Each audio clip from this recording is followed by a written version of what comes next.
Oggi Lions Agrigentini si riuniscono per la prima riunione di circoscrizione per trattare di un tema molto importante che è quello dei Lions verso Agrigento, capitale della cultura 2025. Abbiamo parlato e abbiamo discusso sulle proposte. I club si impegneranno su tutto il territorio provinciale per aiutare le istituzioni, per sensibilizzare la comunità anche a capire cos'è Agrigento città della cultura e l'importanza di questo evento.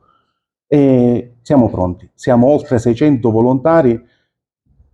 con buon spirito e con spirito di servizio e sicuramente daremo un contributo determinante per la riuscita di questo evento.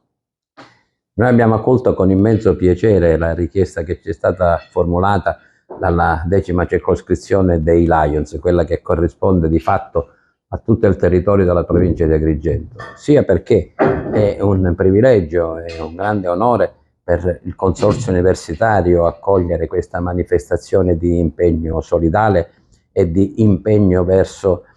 Agrigento, capitale della cultura, ma anche perché è espressione di quella manifesta, riconosciuta sensibilità di questa importante associazione di servizio, quale quella dei Lions, verso un impegno che deve essere condiviso da tutta la comunità, perché come diceva San Matteo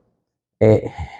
importante per una comunità, per essere credibile, essere unita e poter contare anche sulle associazioni di servizio, sulla loro esperienza, sulla loro competenza, su questo spirito di servizio disinteressato, su questo impegno di volontariato è sicuramente una premessa, una disponibilità particolarmente importante in vista di questo particolare e rilevante impegno della organizzazione di Agrigento Capitale della Cultura. Se qualcuno aveva dubbi circa il coinvolgimento delle realtà territoriali, questa manifestazione serve anche a fugare questa preoccupazione, perché oltre ai Lions, che doverosamente da presidente del comitato organizzatore di Agrigento 2025 ho il dovere di ringraziare, oltre ai Lions ci sono molte altre associazioni, molte altre istituzioni che sono pronte per un rapporto di collaborazione costruttivo.